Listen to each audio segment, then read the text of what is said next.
हे नारद, मनुष्य को सर्वप्रथम भगवान सदाशिव के विराट रूप का ध्यान धरना चाहिए।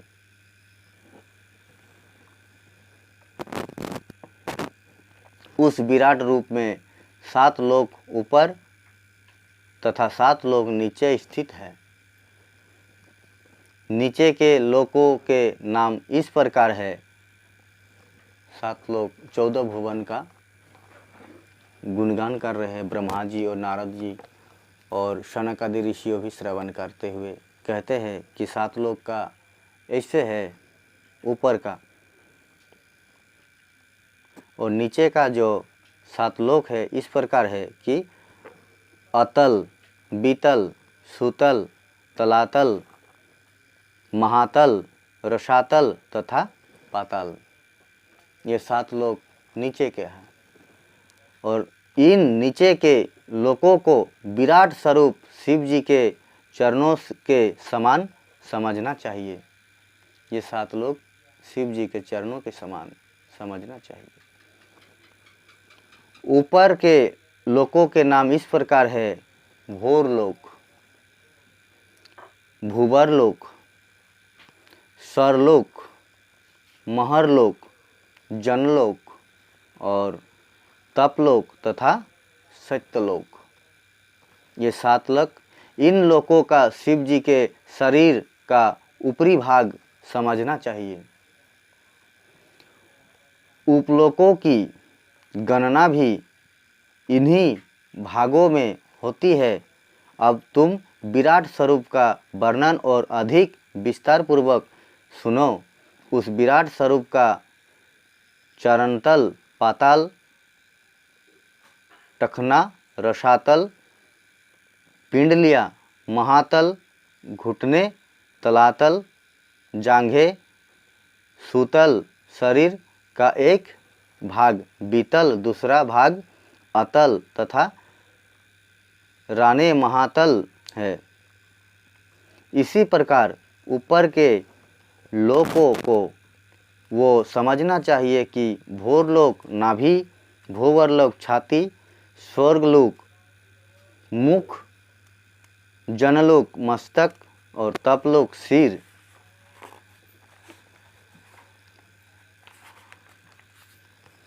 सत्यलोक कंठ तथा महरलोक हृदय है। इस प्रकार सिर से पांव तक 14 लोकों को विराट रूप का अंग समझकर ध्यान धरना उचित है। हे नारद, अब तुम 14 लोकों के विस्तार का वृतांत सुनो। वो संपूर्ण ब्रह्मांड 14 लोकों में बटा है। भूतल के 7 खंड है। वो 1 ययुत योजन लंबा है।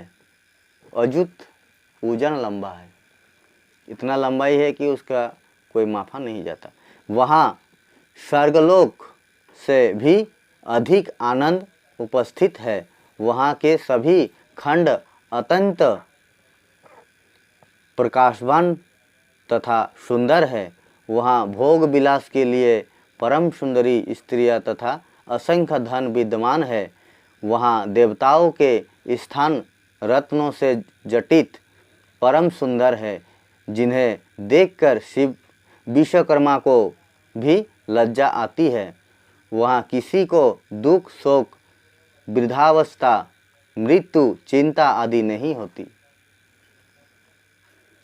रसायन सेवन करने के कारण वहाँ सभी प्राणियों के शरीर अत्यंत तेजस्वी तथा दीप्तमान रहते हैं। उस स्थान पर बहुधा दैत्य, दानव, सर्प आदि रहते हैं। ये अपना समय प्रसन्नतापूर्वक व्यतीत करते हैं। महाशिरोमणि के प्रकाश द्वारा वहाँ कहीं अंधेरा नहीं रहता। दिन रात प्रकाश ही फैला रहता है। वहाँ की पुष्प वाटिका में सहस्त्रों प्रकार के छायादार वृक्ष फल फूलों से लते रहकर हृदय को अत्यंत आनंद प्रदान करते हैं। उन पर बैठे हुए विविध प्रकार के पक्षी अपनी मधुर वाणी से सब लोगों को मन बस में कर लेते हैं। हे नारद, वहाँ की नदियों में कमल के फूल खिले रहते हैं तथा विविध प्रकार की मछलियाँ एवं जल जंतु भ्रमण करते रहते हैं। उनके राजा शेषनाग है। उनके सन्मुख अप्सराएं सदैव नृत्य किया करती है तथा नागों की कन्याएं सेवा में संलग्न रहती है। इस प्रकार मैंने संक्षेप में नीचे के 7 खंडों का वर्णन किया। अब तुम प्रत्येक लोकों का अलग अलग वर्णन सुनो। हे नारद, सर्वप्रथम तुम अतल लोक का वृतांत सुनो। वहाँ पुण्य करने वाला मनुष्य पहुँचता है। उस लोक का राजा मैदानव का पुत्र है। उसने 96 मायाओं का निर्माण किया है। भगवान सदाशिव की सेवा किए बिना अतल लोक किसी को प्राप्त नहीं होता। अतल लोक का विस्तार 10 सहस्त्र योजन है। मैदानव का पुत्र भगवान सदाशिव के ध्यान में हर समय मग्न रहता है तथा बिना परिश्रम किए तीनों लोकों में भ्रमण करता रहता है। वहाँ स्त्रियां तीनों लोकों को अपने काम बस में आबद्ध कर लेने वाली है। जो मनुष्य सर्वजन्म में शुभ कर्म करता है वही दूसरे जन्म में अतल लोक में जाकर इन स्त्रियों के साथ विहार करता है। हे नारद, अतल लोक की स्त्रियां हाटक अर्थात स्वर्ण के रस को पीकर विहार करती हैं। इस स्त्रियों के दर्शन तथा स्पर्श मात्र ही से ही मनुष्य इनकी प्रीति में डूब जाता है। इस लोक जैसा आनंद देवताओं को भी प्राप्त नहीं होता। जो लोग हाटक रस पीने वाली इन स्त्रियों के साथ संभोग करते हैं उन्हें 10 सहस्त्रों हाथियों का बल प्राप्त हो जाता है। इस हाटक रस को प्राप्त करने के लिए मैदानव के पुत्र ने हटकेश शिव जी का बड़ा पूजन किया था। मैदानव हटकेश शिव जी का इस प्रकार स्तुति किया करता है। हे भगवान सदाशिव, आप अनाथों के नाथ, तीनों लोकों का दुख दूर करने वाले तथा सबको आनंद प्रदान करने वाले हैं। आपकी सेवा द्वारा असंख्य लोगों ने मुक्ति प्राप्त की है। आप सबका मनोरथ पूर्ण करने वाले हैं। अस्तु मेरे ऊपर भी निरंतर अपनी कृपा बनाए रहे। इस प्रकार स्तुति करता हुआ मैदानव का पुत्र शिव जी की कृपा से उस अतल लोक का राज्य तथा अप्रियमय आनंद प्राप्त करता है।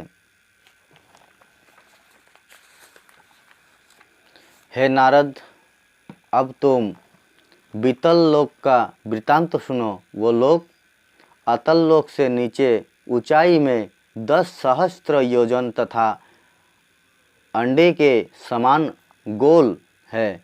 वो लोग तालाबों, नदियों तथा तहरों से सुशोभित है जिनमें कमल के फूल खिले रहते हैं। इस लोक का राजा बलि है।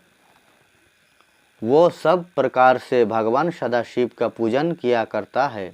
इस लोक में शिव जी की हटकेश लिंग रूप से अपने गणों सहित विराजमान रहते हैं तथा तीनों लोकों का पालन करते हैं हुए शिव रानी के साथ विहार किया करते हैं।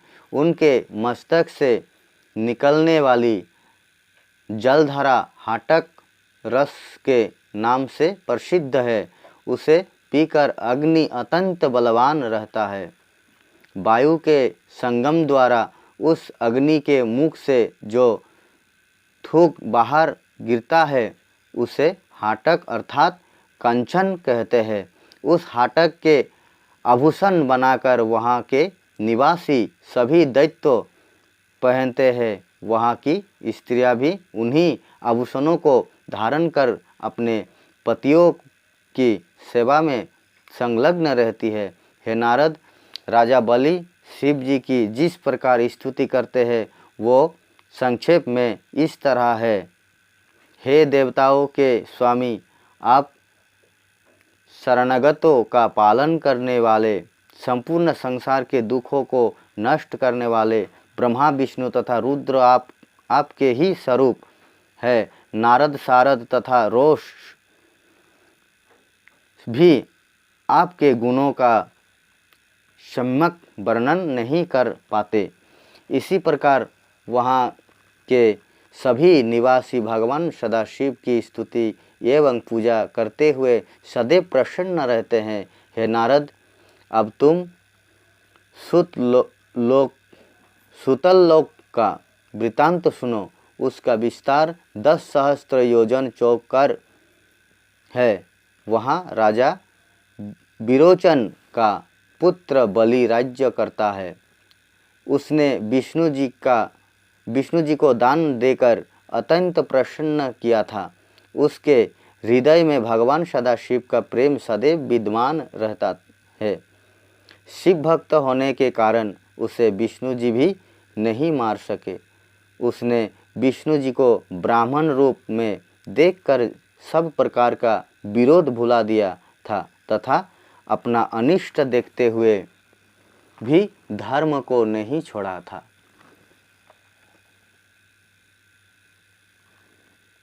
उस राजा बलि द्वारा ही बानासुर का जन्म हुआ था।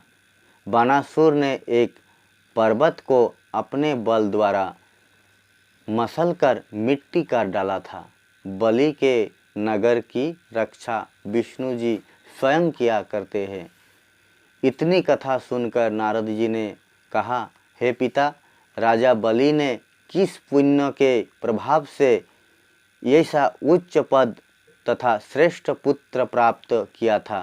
ब्रह्मा जी बोले, हे नारद, शिव भक्त होने के कारण ही विष्णु जी उसे पराजित नहीं कर सके। मैं तुम्हें उसके पूर्व जन्म का तथा दूसरे जन्म का वृतांत सुनाता हूँ। तो दूसरे जन्म का वृतांत हम लोग अगली बार चर्चा करेंगे। हो सके तो आप लोगों का आशीर्वाद हो, खूब जितने हो जल्दी ही आप लोगों तक पहुंचने का कोशिश करूंगा। तो श्रावण महीने की जो लास्ट सप्ताह है और आज में मंगलवार है, शुक्रवार को ये श्रावण विदा ले रहे, शनिवार को आ रहे हैं भाद्रपद। तो इसी लिए हम समस्त भक्तजनों और हर मनुष्य, हर घर में शिव महादेव की कृपा बरसाए, सुखद रहे, शांत रहे और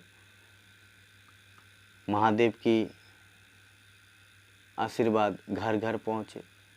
शिव महापुराण की महा अमृत कथा आप लोगों तक आज में यहीं से समाप्त करते हैं।